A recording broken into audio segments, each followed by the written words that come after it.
Assalamualaikum warahmatullahi wabarakatuh. Alhamdulillah rabbil alamin wal aqibatu lil muttaqin. Asyhadu an la ilaha illallah wahdahu la syarikalah wa asyhadu anna Muhammadan abduhu wa rasuluh. Allahumma salli wa sallim ala nabiyyina Muhammad wa ala alihi wa sahbihi wa man wala. Amma ba'd. Para jamaah yang dirahmati Allah, alhamdulillah hari ini kita bisa berjumpa lagi di pagi hari yang cerah ini. Kita berharap mudah-mudahan perjumpaan kita menjadi perjumpaan yang bermanfaat. Perjumpaan yang benar-benar mendapatkan ridho dari Allah Subhanahu wa taala. Amin. Para jamaah yang dirahmati Allah, ada sebagian jamaah yang bertanya kepada saya, boleh nggak seorang itu marah? Ya. Nah, kalau kita berbicara dalam perspektif psikologi, yang namanya marah itu adalah sesuatu yang bersifat instinktif, naluriah. Dan semua orang bisa marah, karena marah itu sebenarnya adalah perasaan ketidaksenangan, ketidaksukaan, atau ketidaknyamanan yang bisa dirasakan oleh siapapun pada saat seseorang itu merasa tertantang atau tidak nyaman, bahkan terluka hatinya. Jadi ketika orang itu dihina, dilecehkan, diperlakukan dengan tidak baik, biasanya kemudian orang itu merasa tidak senang. Dan semua orang bisa merasakan hal yang sama. Nah, itu yang disebut marah dalam pengertian psikologi. Jadi kalau kita itu disebut sedang marah, itu artinya pada saat itu ada perasaan ketidaksenangan yang kita rasakan karena kita merasa tertantang atau terluka. Nah, yang sebenarnya dilarang itu adalah marah-marah atau yang disebut dengan amarah, yaitu bentuk kemarahan yang ekstrim, yang bisa merusak, destruktif, yang bisa memunculkan dendam. Karena yang namanya amarah atau dalam istilah sehari-hari marah-marah itu bisa mengakibatkan seseorang melakukan tindakan yang sifatnya destruktif, bisa merugikan dirinya maupun merugikan orang lain. Ada orang yang marah-marah di rumah dengan membanting piring dan gelas, itu adalah bentuk amarah atau marah-marah. Tetapi ketika kita itu melihat ada sesuatu yang tidak menyenangkan, lalu kita itu merasa tidak senang, di situ sebenarnya ada sesuatu yang disebut marah. Nah, ciri salah seorang yang disebut oleh para ulama itu sebagai orang yang bertakwa itu adalah orang yang bisa menahan amarah. Salah satunya yang sering kali dibaca oleh para khatib di dalam surah Ali Imran ayat 134 yang disebut dengan wal kadhiminal ghaidh, orang-orang yang mampu menahan amarahnya. Di dalam hadis juga ada kata-kata la taghdab, jangan marah. Itu artinya jangan membiarkan dirimu marah. Sehingga Rasulullah selalu menyarankan agar kita bisa menahan diri ketika kita marah, sehingga kemarahan kita itu tidak berakibat buruk pada diri kita maupun orang lain.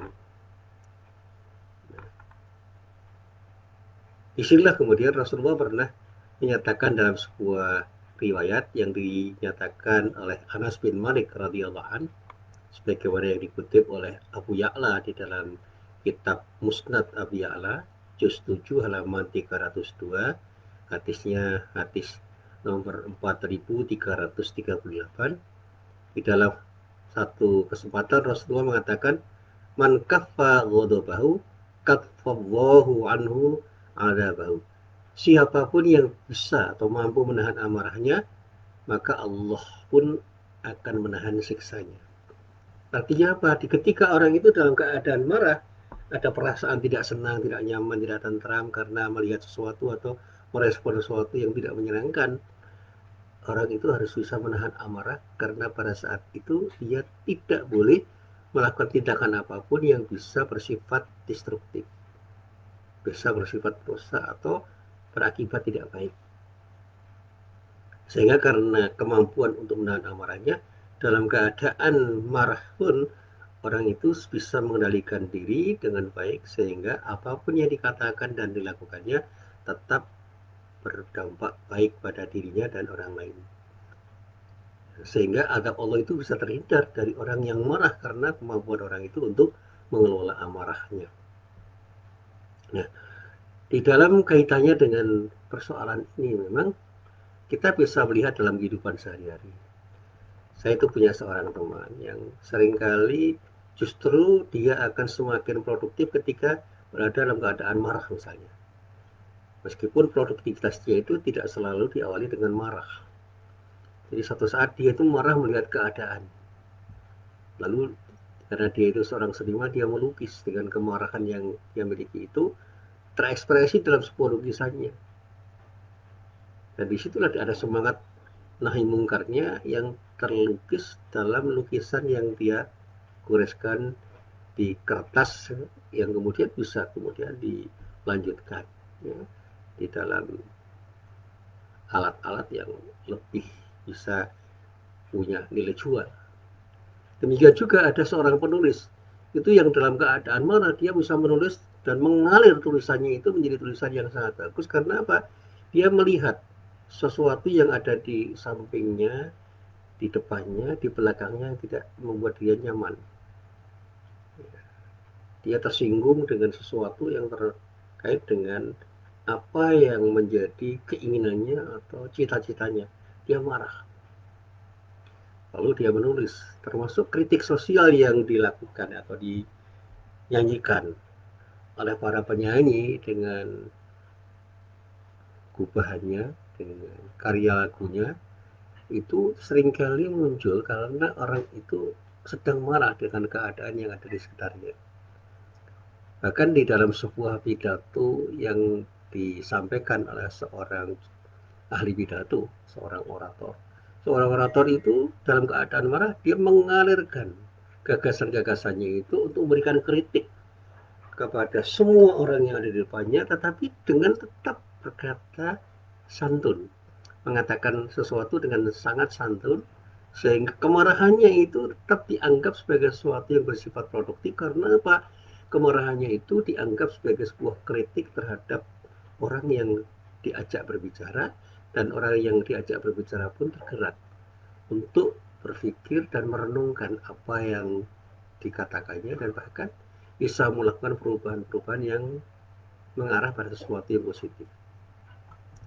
Nah, para jamaah yang dirahmati Allah, disinilah saya ingin menjelaskan dengan bahasa yang sederhana. Orang itu ketika punya sikap asertif, dalam keadaan marah pun, dia tetap saja bisa ngomong dengan tenang.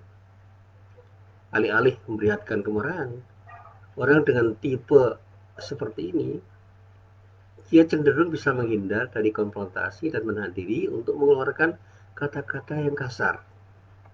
Nah, orang yang punya sikap asertif, ya, dalam keadaan marah pun cenderung bahkan bisa memotivasi dirinya dan orang lain untuk menjadi lebih baik. Ini yang seringkali disebut sebagai gejala assertive anger, kemarahan asertif. Ada juga orang yang disebut punya kemarahan yang lebih melibatkan ekspresi fisik dan cenderung agresif. Nah, orang yang marah dengan keadaan seperti ini biasanya bisa menyerang seseorang atau merusak barang-barang yang ada di sekitarnya ya, seperti tadi yang saya contohkan, memanting piring dan gelas di rumah. Nah, kemarahan jenis ini biasanya tidak bisa diprediksi dan bisa memiliki konsekuensi yang negatif. Pada akhirnya justru akan berdampak buruk. Jika seseorang itu memiliki jenis marah seperti ini, sebaiknya segera pergi dari tempat di mana dia marah untuk mengatur dan mengontrol dirinya untuk tidak melakukan tindakan-tindakan yang tidak bermanfaat atau bisa mengakibatkan sesuatu yang tidak baik. Ini yang sering disebut dengan behavioral anger. Nah, ada juga orang yang marah, yang dalam keadaan marah itu lebih memilih untuk menahan diri dan cenderung menyalahkan diri sendiri. Nah, bahayanya jika terus-menerus tidak diperbaiki, kemarahannya justru akan membuat dirinya tidak sehat. Nah, biasanya kemarahan ini timbul karena benci dengan orang lain atau frustrasi pada keadaan. Nah, cara yang paling baik untuk meredam amarah jenis ini adalah memberi maaf. Jadi jangan menahan diri untuk tidak marah dan cenderung menyalahkan diri sendiri dan bahkan terus-menerus merasa bersalah. Dalam keadaan ini, dia harus belajar untuk memaafkan sesuatu yang tidak menyenangkan, termasuk memaafkan orang lain yang menyalahi dirinya. Dan bahkan orang bisa saja memaafkan dirinya ketika dia bersalah untuk tidak membenci dirinya atau bahkan menganggap dirinya itu selalu bersalah. Satu saat saya punya pengalaman begini. Saya pernah datang ke suatu tempat dan terlambat karena apa? Saya itu salah memilih jalan. Dan saya menyesal. Dan saya sulit memaafkan diri saya karena sesuatu yang saya hadiri itu sesuatu yang sangat penting. Sampai di rumah saya merasa tidak nyaman. Nah, ternyata keadaan ini membuat saya tidak nyaman di dalam diri saya. Dan kemarahan yang seperti ini kalau dibiarkan itu justru akan membebani diri kita. Kita harus mampu memaafkan diri kita. Nah, saya mencoba untuk memaafkan. Oke, saya kira apa yang terjadi pada diri saya itu ada hikmahnya. Ternyata betul setelah saya renungkan. Oh iya, andai kata saya itu tidak terlambat pada waktu itu, saya menjadi tidak tahu bahwa yang namanya melakukan tindakan dengan mempertimbangkan waktu itu penting. Jadi saya berhasil untuk memahami kesalahan yang saya perbuat dan untuk selanjutnya saya perbaiki. Nah, kemudian ada kemarahan yang disebut judgmental anger. Kalau tadi dikatakan chronic anger, ya, ada yang disebut kemarahan yang disebut judgmental anger. Nah, kemarahan ini boleh jadi karena kemarahan yang sebenarnya. Jenis marah ini muncul sebagai reaksi pada saat seseorang itu melihat atau menerima ketidakadilan misalnya. Walaupun terlihat punya nilai positif, tidak menutup kemungkinan bahwa orang dengan marah seperti ini dijauhi karena perbedaan pandangan dengan orang lain di sekitarnya. Jadi orang yang marah dalam keadaan ini ya, biasanya bereaksi untuk membuat dirinya itu tidak senang dengan keadaan. Karena reaksi dia itu spontan. Nah, orang yang seperti ini bisa dijauhi oleh orang lain karena perbedaan pandangan dengan orang lain yang ada di sekitarnya. Nah, kemungkinan yang terbaik adalah memilih diri untuk tidak memperlihatkan kepada orang lain bahwa dia tidak dalam keadaan tidak sepakat dengan orang lain ketika orang lain itu memang tidak senang dengan ketidaksepakatan yang kita miliki. Nah, kalaupun kita tidak sepakat dengan sesuatu yang ada di sekitar kita, kita harus bisa mengekspresikan ketidaksepakatan itu dengan ekspresi yang tidak membuat orang itu terusik. Nah, ini kemampuan diri untuk bersikap baik. Ini terkait dengan kecerdasan emosional seseorang. Nah, kemudian yang kelima itu ada orang yang marah, yang pada keadaan marah itu tidak kontrol, dirinya tidak terkontrol, orang itu tidak terkontrol. Nah, kemarahan seperti ini biasanya muncul karena akumulasi dari kondisi di luar batas kemampuan diri seseorang itu, diikuti dengan perasaan misalnya hopeless tanpa harapan atau frustrasi.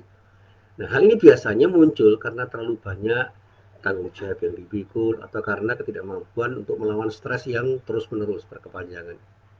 Nah, ini yang sering kali disebut dalam bahasa psikologi dengan overwhelmed anger.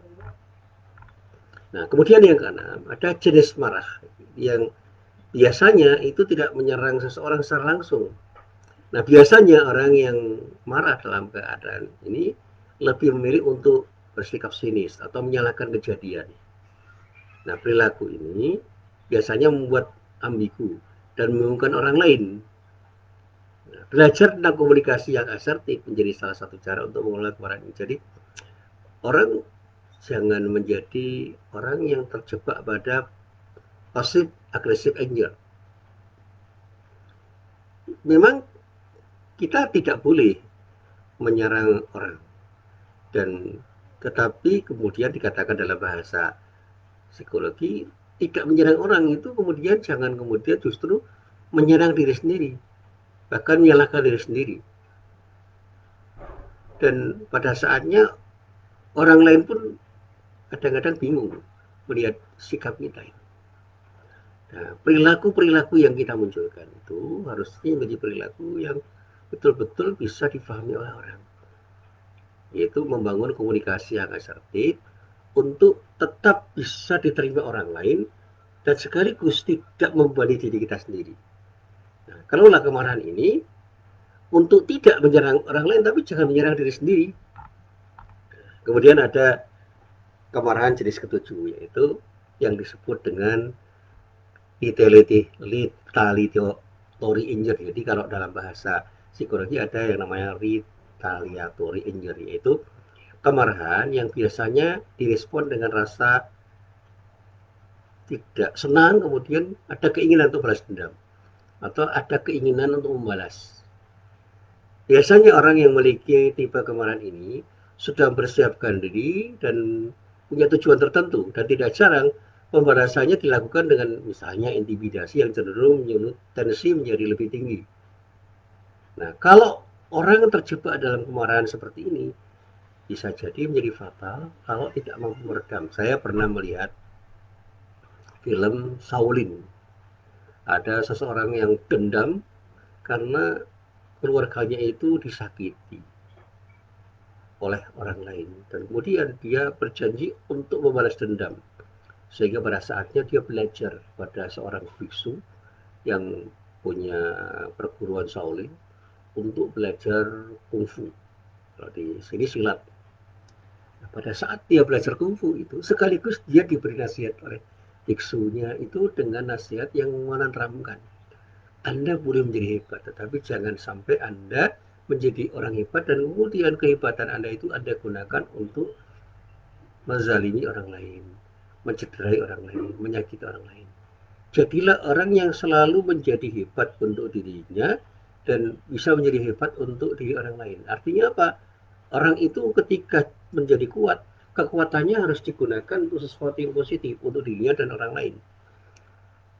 Nah, secara terus-menerus dia belajar ilmu kungfu, keterampilannya bermain kungfu itu luar biasa, tetapi hatinya tertata, emosinya terkendali, sehingga keinginannya untuk balas dendam itu menjadi hilang, dan bahkan dia relatif justru punya keinginan untuk membela orang-orang yang lemah agar orang yang lemah itu tidak terdolimi oleh orang-orang yang kuat yang cenderung ingin mendolimi orang-orang lemah, sehingga dia menjadi pembela orang-orang lemah.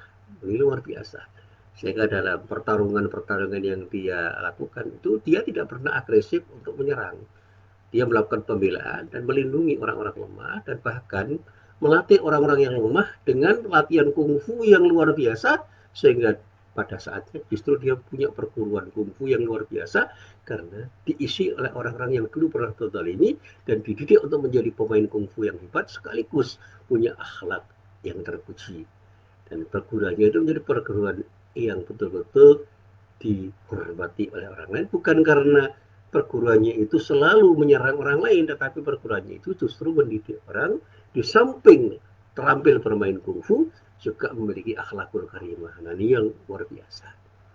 Sehingga ketika dia itu punya kekuatan, tidak digunakan kekuatannya untuk menyerang orang lain, tetapi begitu ada serangan dari orang lain untuk orang-orang yang lemah, mereka para pelatih kungfu dan para muridnya itu bersatu untuk membela diri dan menjadi tentara yang sangat kuat di kehidupan di saat itu, dan pada saatnya justru pada waktu yang berbeda, orang-orang yang dulu pernah membencinya menjadi sahabatnya karena kagum dengan akhlaknya.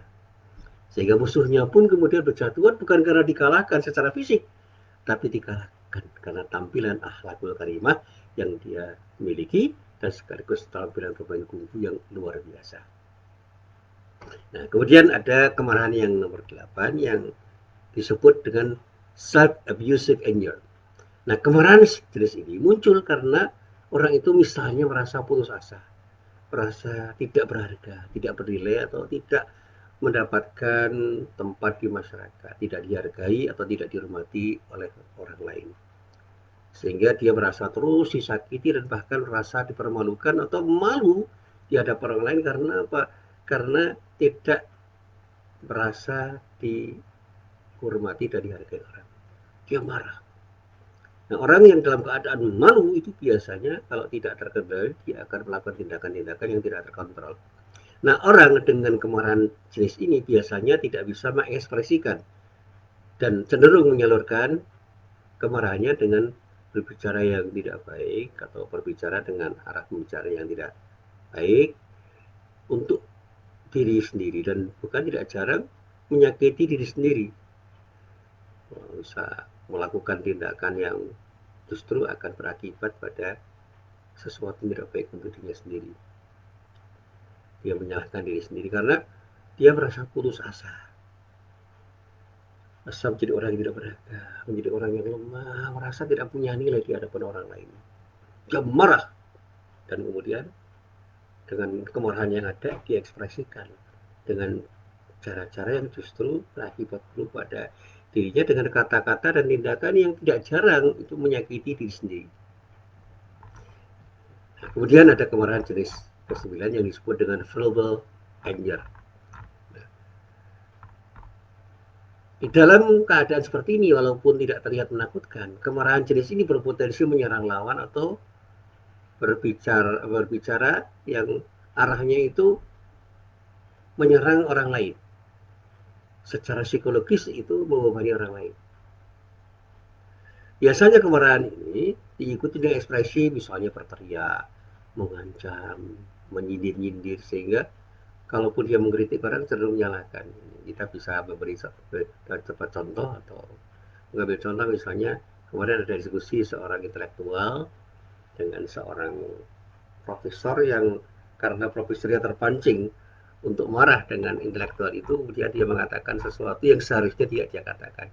Ada kemarahan yang disebut verbal anger, yang katakan misalnya, kalau saya kan profesor beneran, kalau anda kan belum tentu. Nah, masuk kata-kata yang lain yang cenderung meremehkan lawan bicaranya, dan justru dengan cara berbicara seperti itu orang lain tidak hormat terhadap dirinya.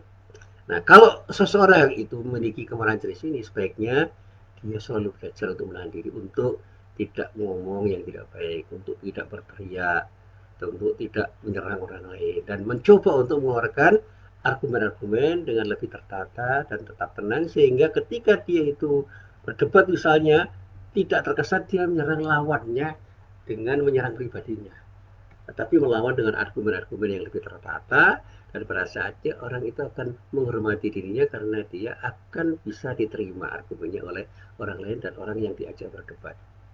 Kemudian yang terakhir yang disebut volatile anger. Nah, kemarahan yang disebut volatile anger ini adalah kemarahan yang mengakibatkan orang itu cenderung seperti roller coaster, naik turun.